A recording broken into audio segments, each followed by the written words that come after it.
Hi everybody, this is Bentley the Compost Guy, Christy here again, and this is yet another installment in my worm in overfeeding challenge series. I think we're up to about video 5 or video 4, and it's been just over a couple weeks again. I actually went away for a bit of a vacation last week, so it's been probably just over 2 weeks now since my last feeding, and I believe my last feeding was about 20 pounds of food waste, and if you've been following along you'll know that I've been adding a lot of waste to this system. My sort of focus here is to see how much I can add essentially while still keeping healthy worms and the process moving along. Now understandably some people are wondering about the stuff that's going to be coming out the other end. Obviously it's all fine and good for you to be adding all this waste at the top, but if pretty well the same stuff comes out the bottom, kind of defeats the purpose. And I totally agree, absolutely.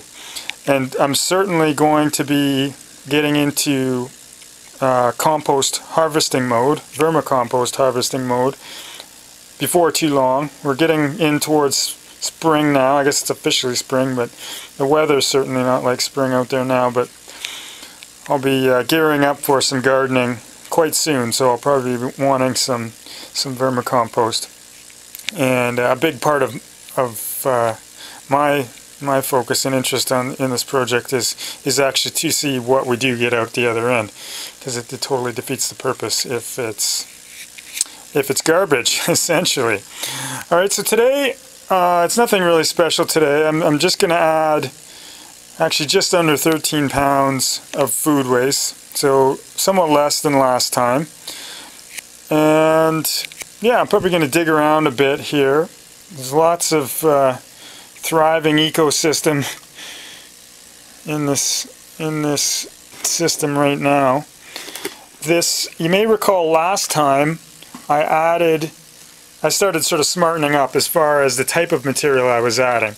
It's kind of silly of me to be adding just raw, bulky food waste. So last time I pulverized, essentially, a whole bunch of food waste combined with cardboard.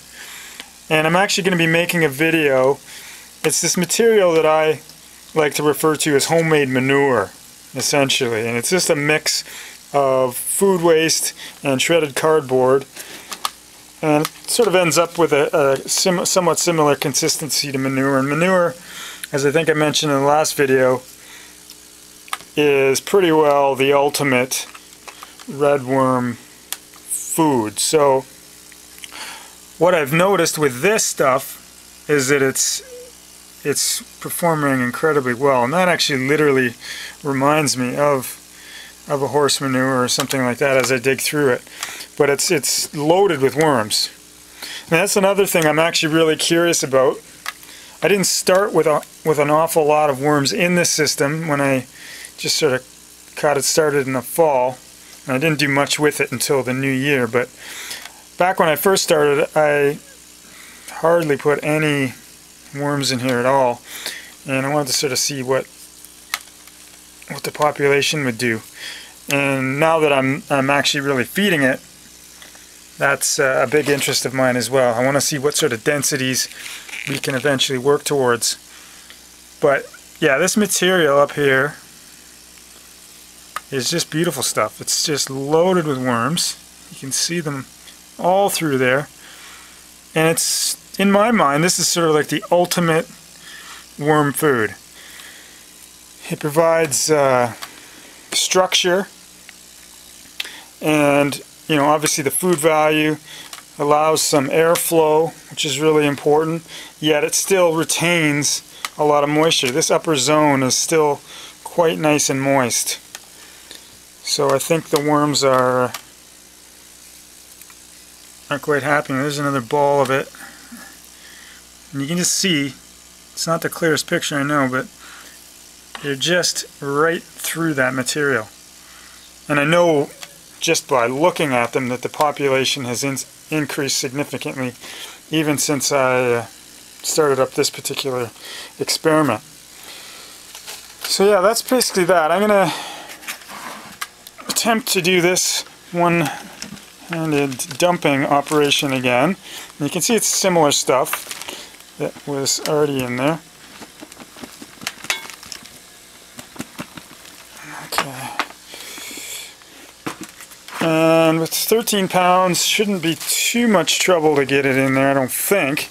The level has gone down again, similar to the last time. So I think I should be okay. But I guess we shall see. In all honesty, I think I mentioned this last time, but I'm more worried about these support pegs. These weren't the sturdiest of screws to choose, but I didn't realize I was going to be adding so much waste. So yeah, I'm more worried about those coming out than I am about actually harming this system with too much waste, which is kind of funny when you think about it. Alright. I guess we didn't have quite as much food. The difference this time, and the reason I'm probably running into a bit of trouble here, is that I think I added a bit more cardboard, and this is a bit of a drier mix. So while the weight may be a bit lower, I suspect that the volume is actually quite similar to the volume last time. And that's a really important consideration. I mean, weight only means so much. With water content being considered, weight can vary drastically from one mix to the next.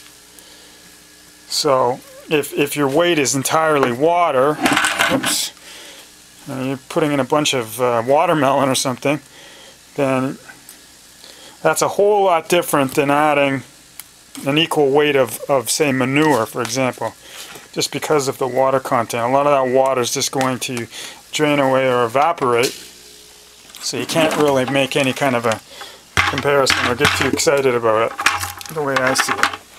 Alright, so there we go. We got the 13 pounds, well 12.73 pounds to be exact, in there.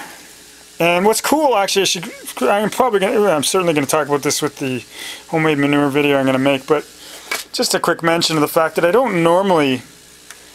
kind of shy away from starchy materials like bread, just because I tend to have a bunch of them all at once, you know, the end of the loaf or stale bread or whatever.